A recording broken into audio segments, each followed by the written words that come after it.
Welcome to nanobugged Studios, and where your time is valuable, so we're going to get right on down to business. Let me direct you towards the information. Nanobug is on Google. It's number one out of 18,400. It's the first thing that pops up. That's nanobugged. One word, two G's. All right. Now, what else I got to show you here? Moving right on along. Where's this thing right here? Okay, let's go to this right here. This right here is the research. This is on my nanobugged Facebook page. This right here is the original version of it. This is the researchers trace neural activity by using quantum sensors. Okay, this right here means what they did was this young lady right here, Jeannie, she and whoever this guy is, but I know that's Jeannie because me and Jeannie. Oh, that's right, I forgot. We're just gonna be tonight. Our music will be right here. This is one of my favorite songs, and I'm sure Jeannie will like it too. This is what we're gonna hear. Listen to while I talk. This is Dwight Yoakam, Waterfalls, and he'll be serenading us through this. It's a great song.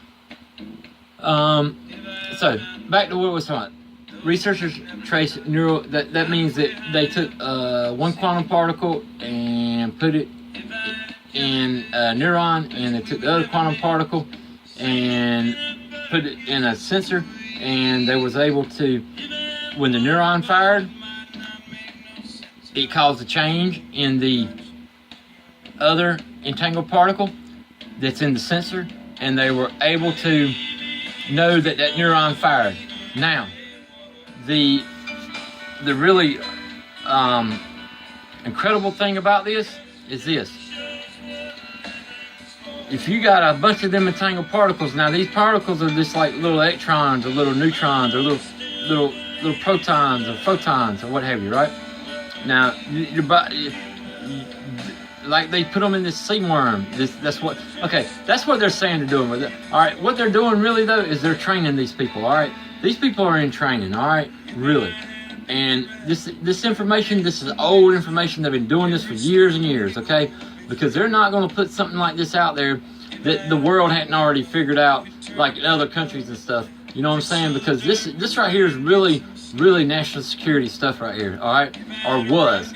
Obviously, it's not as national security as it used to be because they're telling us about it, all right? And they're letting these college students, university students, figure it out, work with it, and become trained on it because they need somebody to work with this stuff in the future, all right?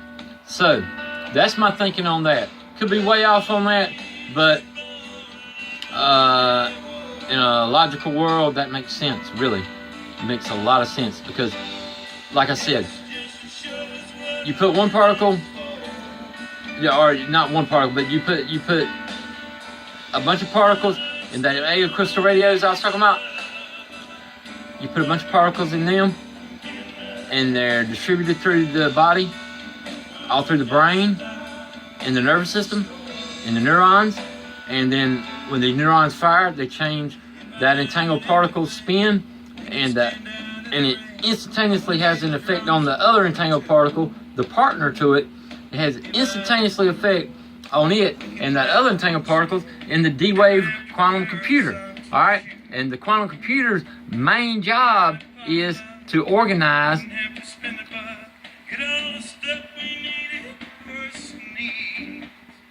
stuff in a logical way, which means, that's right, they can read your mind. And you know what's cool?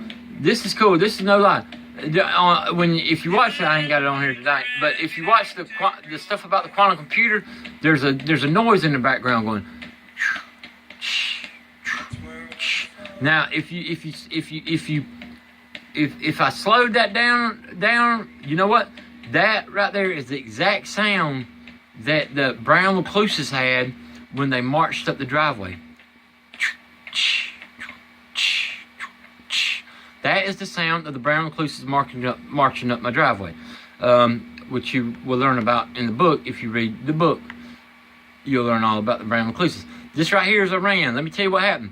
Now, I talked about how Iran was the #1 place in the world looking up nanotechnology. #1, they looked up nanotechnology more than anybody in the world. And I sent, thousands and thousands of people. From the NSA to the CIA to the folks in my neighborhood. They know I was talking about this, right? Now, you know what? Now, I come back and look at it here today, and you know what? All of a sudden, Iran is not... What the hell is all that?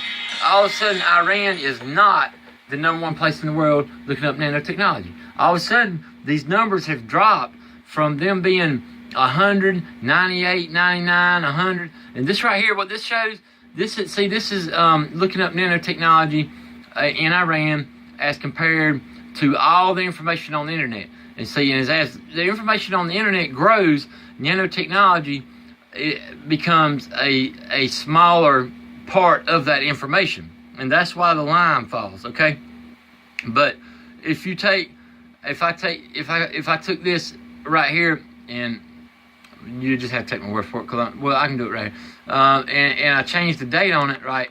I should be able to change the date on it, put like in the past 90 days. All right, I put it in the past 90 days. You see how that was up at 100 and all that, and it never did go back up to 100 back when I was that. But here it is in the past 90 days. Look, in the past 90 days, see it's back up here at 100. You never did see it hitting 100 on the other graph in the past 90 days, because it was comparing it to now in the past 90 days compared to all the information on the internet right here. And you look at these days, it peaks out at 100, and it makes me wonder what was going on them days right there that piqued the interest up, because and this blue line down here, this is how many people's interested in nanobugged right here. So that tells me right there that I'm flatlining, but that don't matter, because one day I'm gonna be right up here with Iran. You know why? Because you know why Iran's looking up nanotechnology so much on these days?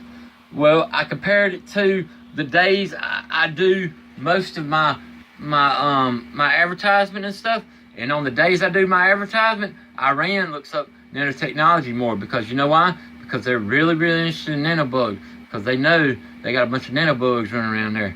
Yeah, they got human bugs running around there. That's what they know. They got a bunch of human bugs running around there, and they've been nanobugged by the United States, because we want to know what's going on, and we listen to everything going on around them. We know everything going on with them. We can even read their mind through that quantum technology. That is not, I ain't bullshitting. This right here is the world's smallest radio. I showed this on another video. I'm going to show it on this one. World's smallest radio as of 2009. If you want to buy that shit, you can buy that shit. But I say it was a world's smallest radio long before 2009. But now they got around to telling us in 2009. All right, this right here, because in all likelihood there was some of this right here, technology right here, in me in the year 2000. So 2009. You gotta watch that little thing right there. Oh, I gotta turn it up too. Oh shit, I got all kinds of stuff going on. Hold on. Stop that one.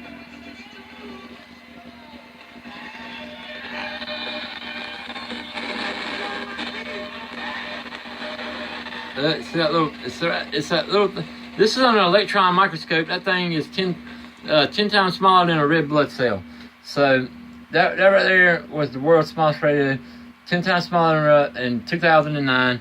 So now everybody, I don't know what that crap is right there.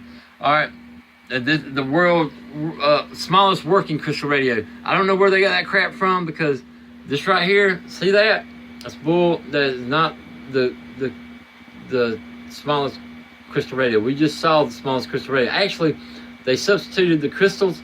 They substituted it with carbon nanotube, which has the same principles as the property, same property as the crystal. So same dealio there. All right, now that's all I got to say about that. You have a good night, good day. Hope you had a happy Easter. The Easter Bunny comes to see y'all and brought you some chocolate bunnies and some stuff to eat, you know, and all that. And that's all I got to say about that. Bye.